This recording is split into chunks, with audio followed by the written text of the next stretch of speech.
വിവിധ ആവശ്യങ്ങൾ ഉന്നയിച്ച് കാസർഗോഡ് ജില്ലാ ചെങ്കൽ കരിങ്കൽ കെട്ടിട നിർമ്മാണ തൊഴിലാളി സംഘം BMS നേതൃത്വത്തിൽ ഹോസ്ദുർഗ് താലൂക്ക് ഓഫീസ് മാർച്ചും ധർണയും നടത്തി. സംസ്ഥാന വ്യാപകമായി നടന്ന പ്രക്ഷോഭത്തിന്റെ ഭാഗമായിട്ടായിരുന്നു പ്രതിഷേധം. This news sponsored by Forever for everyone. Shobhika Weddings, Big Mall, Kanyanad, Kozhikode, Koilandi and Kutyadi.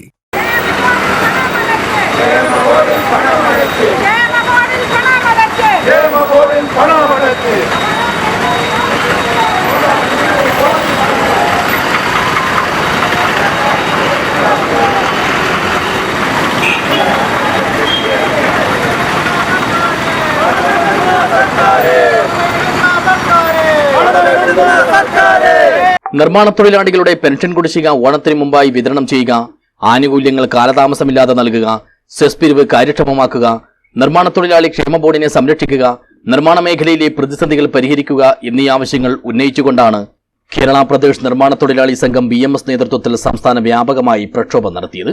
ഇതിന്റെ ഭാഗമായി കാസർഗോഡ് ജില്ലാ ചെങ്കൽ കരിങ്കൽ കെട്ടിട നിർമ്മാണ തൊഴിലാളി സംഘം BMS നേതൃത്വത്തിൽ നടത്തിയ ഹോസ്ദുർഗ് താലൂക്ക് ഓഫീസ് മാർച്ചിലും ധർണയിലും നിരവധി തൊഴിലാളികൾ അണിചേർന്നു. BMS ജില്ലാ സെക്രട്ടറി KV ബാബു ധർണ ഉദ്ഘാടനം ചെയ്തു.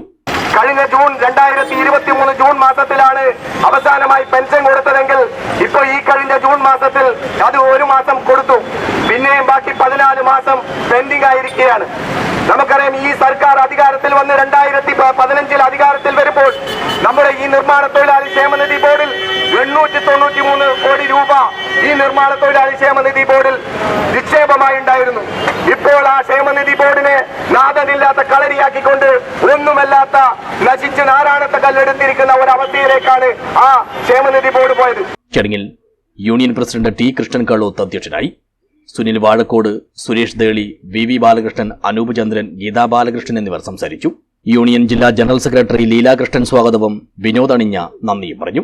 പുതിയ കോട്ടയിലെ BMS ഓഫീസ് പരിസരം കേന്ദ്രീകരിച്ച് ആരംഭിച്ച മാർച്ചിന് ഐത്തപ്പ, അജയൻ പുതിയകണ്ഠം, ബാലൻ നീലേശ്വരം, ആനന്ദ മുള്ളേരിയ, ബിനു കാനത്തിൽ, തങ്കച്ചിൻ പാണത്തൂർ, ഗംഗാധരൻ പറക്കളായി, സുകുമാരൻ കൊട്ടോടി, രാജ്മോഹൻ തുടങ്ങിയവർ നേതൃത്വം നൽകി. News bureau, Kanhangad.